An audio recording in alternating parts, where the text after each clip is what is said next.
The opaque door. There would always be a conveyor belt in front of me. I knew this. A conveyor belt that, no matter what, will always take me to the same destination. Sometimes, the worn down rubber would jerk forwards and backwards. Sometimes, it would completely shut down altogether. Even if the power was turned back on and it began moving again, I would still be brought to the same destiny. Everyone always seems to take the conveyor belt because it provided a reassurance that no matter what, everything will work itself out. Everyone but me. Not once in the past year have I stopped to look at this mundane machinery. Next to the conveyor belt, I found multiple treacherous and unforgiving roads, paved with spikes and shards of glass. However, I noticed that, found at the end of these roads, was a beautiful cloudless rainfall on a grassy open meadow near a beach, a scene that I could easily recall as heaven. I was determined to find this glory at the end of the obstacle-prone road. It was finally the last week of summer.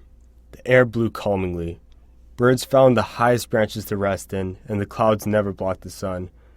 I had been working on a new melody I had discovered on the piano, involving a few chords on the lower hand accompanied by singular notes on my right hand.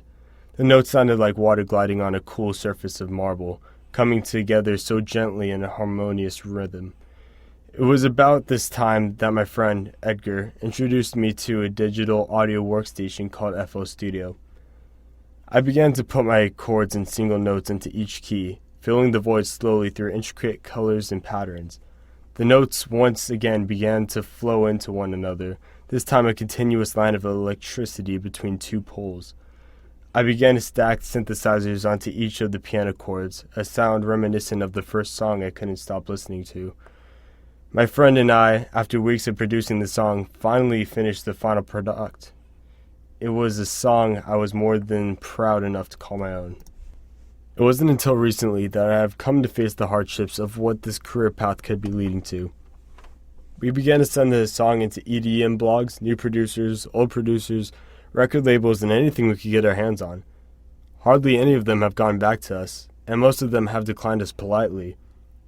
Our hopes and dreams began to drop, so we retaliated by beginning to produce a new track. A week goes by and we finally send our second track in, only to get the same result. I began to realize that the music industry isn't what I thought it out to be. There was no room for error, and no pity given to newcomers. I've come to learn throughout this ongoing experience that some roads are difficult and risky to take, as they can either make or break you in the sense of being successful or not. I've also learned that there are some roads easier to take, to follow the simple path of life as if it was mapped out for you in the exact order you had to execute it in. Life can be difficult at times, but in the end, I strive to do anything that makes me a nonconformist, whether it be impossible or simple.